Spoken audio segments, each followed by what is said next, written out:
Haturudi kwa kocha. Sisi tunaambia tuna kocha, tuna meneja. Si ndio? Tuna meneja. Wana Simba, viongozi wa Simba. Sisi hatumtaki meneja, tunamtaka kocha shehe.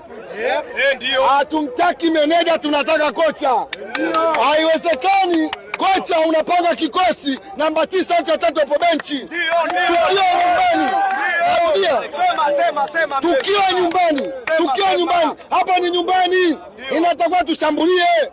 Tunaanzisha mastaka nje, tafsiri yake tuna defense. Tunakuja kudefense tukiwa nyumbani. Ugenini tutafanya nini? Hatutaki meneja, tunataka nani? Nisikilize. Hatutaki meneja, tunataka kocha. Ndio. Narudia. Hatutaki meneja, tunataka kocha. Sisi tunajua kocha kazi yake ni kupanga kikosi. Namba 9 mechi kama hiyo huwezi kuonyesha namba 9 wote benchi. Unataka tubloku, tumefungwa leo haya. Tunaanza. Ndio kwanza tumefungwa leo tunaanza. Kawaida ya Simba makundi sasa tufungu kwa Mkapa. Hiyo ndio kawaida ya Simba, ndio tumesema kwa Mkapa atoki mtu.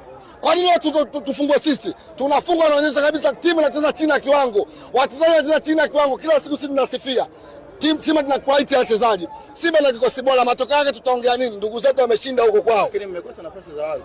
Ndio maana nakwambia Mpanzo anakosa nafasi za wazi. Mtoto watu Morris Ibrahim anajitahidi, kafinya watu 7. Anatoa pasi ya wazi kabisa, Mpanzo anakosa goli la wazi. Huyu Mpanzo ana nini? Achunguzwe.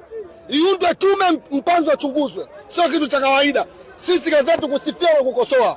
Mpanzo kiwango chake tulizishwe na kiwango cha Mpanzo. Anatukosti. Mpanzo tumwambia ukweli, anaikosti Simba. Kama hataki kucheza Simba ondoke.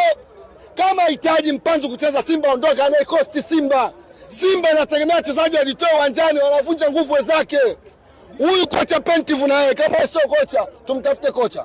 Huwezi kutanishia namba 9 wote benchi. Iko kitu mimi siwezi kukubali siku moja. Kwenye kweli tuongee. Tumeumia mashabiki wa Simba leo. Hana mashabiki wa Simba leo fly. Tumeumia.